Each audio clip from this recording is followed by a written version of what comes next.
Hi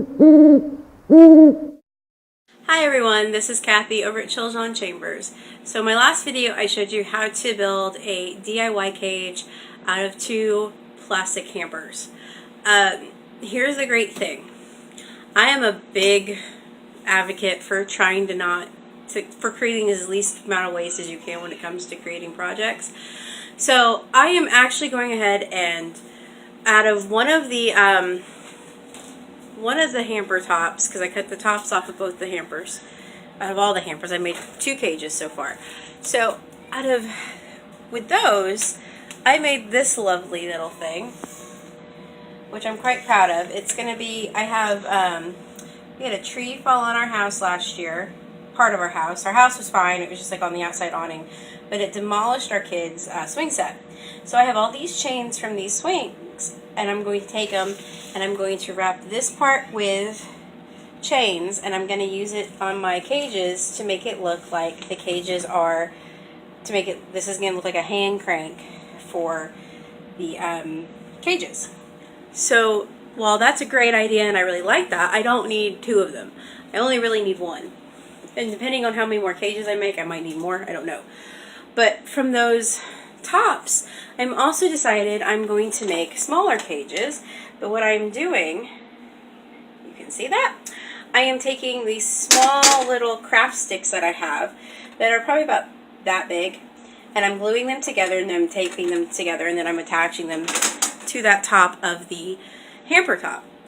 And that is going to be a smaller cage, and I'm going to fill it. The bottom I'm going to use cardboard, and I'm going to wrap contact paper around it so it should be waterproof. So that way it's okay for the water. And I'm going to sit these smaller little creatures that I'm making on them. This is one of them. I'm trying to do some steampunk, kind of like a steampunk theme. So this was actually originally a little grabber toy that my kids had from the dentist, oddly enough. And they fought over it, and they had 2 of them, so that they both broke. So this is the first one. And this is slightly what it looked like originally, but I have painted part of it. So I am gonna make them opposites of each other, and I may attach their heads. I don't know yet. I haven't decided on that. But that's what I'm working on so far. I would really like to show you me working on it, but I cannot find the charger for my camcorder, which I actually can use on my tripod, but I need to find that. So hopefully this works. I think it will. I think it'll be really kind of creepy out there, because then I'm going to line it with blue lights, and then I'll have a red lit cage, a green lit cage, and I'll have a blue lit cage. So hopefully it all works out really well. I'm really excited.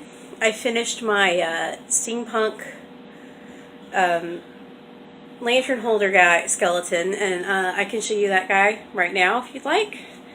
And that would be about it. I probably should sit him down. He's gonna stand. I'm gonna run a PVC pipe behind him and paint it black, because he's just a really cheap skeleton that I got from the store. I had to change his hand so it could bend. And the lantern's inside. Let me sit him on the washing machine. Sorry it's so dirty in here. It is a garage, so let's see if he'll sit. Stay! Okay, well anyway, he doesn't want to stay. That's kind of what he looks like. I glued his legs and stuff, so hopefully that'll help support him. And then I put some gears on the inside, and what'll happen is the light from the lantern that I make shines kind of on him, and it gives this creepy glow, and you can barely see these, but you can tell there are gears in him. So he's gonna stand near the front of the house, the front door, to kind of be beckoning kids in. We're trying to I like the steampunk aesthetic. I've used it in a lot of graphic design work, so I'm hoping I'm trying to translate that into our haunt. I don't want to go full-blown steampunk, because I think then it kind of keeps it from where it makes it harder to add, different influences. The next big project we have is our spider, and that one's going to be really difficult. I found this spider pincushion online, and I really liked it, and so I'm going to try to make our giant spider look like that. That's our goal at least. So, all right. Well, if you guys have any ideas or any haunts that you want to share, let me know in the comments below. Have a great day.